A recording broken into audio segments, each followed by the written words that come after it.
Welcome to the channel. This is Vocab Waves. Hello, and welcome back to another episode of Vocab Waves. I am your host, Adam.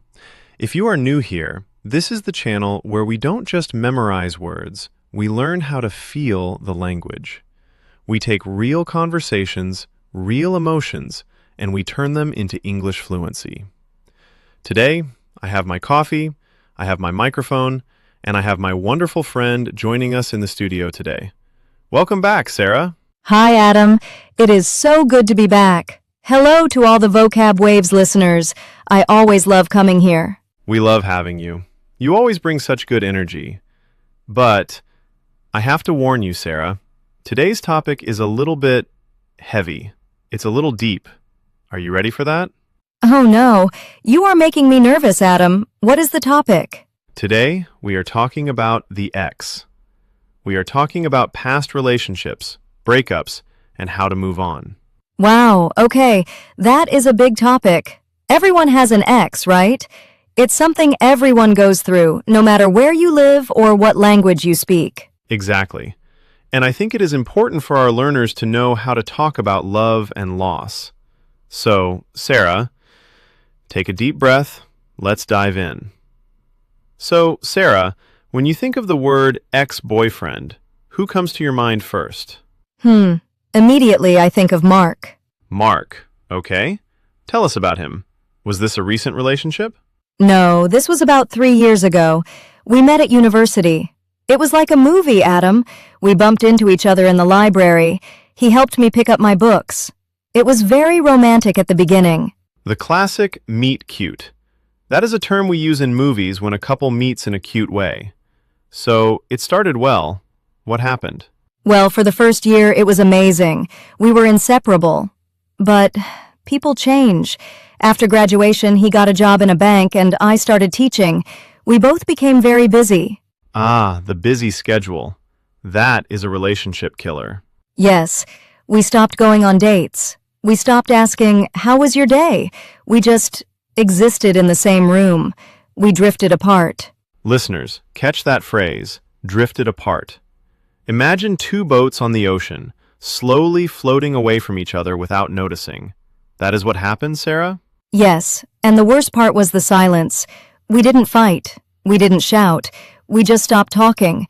It was so lonely. Silence is sometimes louder than shouting. So, who made the final decision? Who decided to end it? I did. It was a rainy Tuesday. I remember looking at him watching TV, ignoring me, and I realized I deserve better. I realized it was time to call it quits. Call it quits. That is a fantastic idiom. It means to stop or to end a relationship. Was it hard to say those words? It was the hardest thing I have ever done. I cried. He cried. Even though the love was gone, saying goodbye is painful. Okay, so you called it quits. The relationship ended. Now comes the hard part, the days after. How did you handle the sadness? Did you eat a lot of chocolate? Oh, absolutely. Adam, I ate so much ice cream. I watched sad movies. I listened to Adele songs on repeat. Adele is the queen of breakup songs. That is essential. But tell me about social media. This is a big problem today. Did you keep him on Instagram and Facebook? This is a great question. At first, I kept him. I was stalking his profile. I wanted to see if he was sad, too. I wanted to see if he had a new girlfriend. That sounds dangerous. Stalking means looking at someone's profile secretly and obsessively. Did it make you feel better? No, it made me feel terrible. Every time I saw his photo, I felt a pain in my chest. So I had to do something drastic. I blocked him. You blocked him? Everywhere? Everywhere. WhatsApp, Instagram, Facebook. I needed space to heal. If you are listening to this and you are heartbroken, block them. It helps. Out of sight, out of mind. Out of sight, out of mind. That means if you don't see something, you stop thinking about it. That is very strong advice, Sara. So, it has been 3 years. You blocked him. You ate the ice cream. You healed. Looking back now, how do you feel about that breakup? You know, Adam, it was the best thing that could have happened. It was a blessing in disguise. There is our second big idiom for today, a blessing in disguise. Can you explain that for us? Of course, a blessing is something good.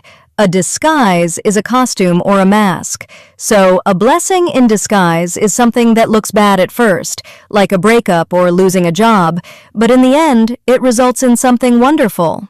I love that. So, why was it a blessing for you? Because I was free. I moved to London. I started focusing on my career. I started traveling. If I was still with Mark, I would still be sitting on that sofa watching TV in silence. I found myself again. That is beautiful.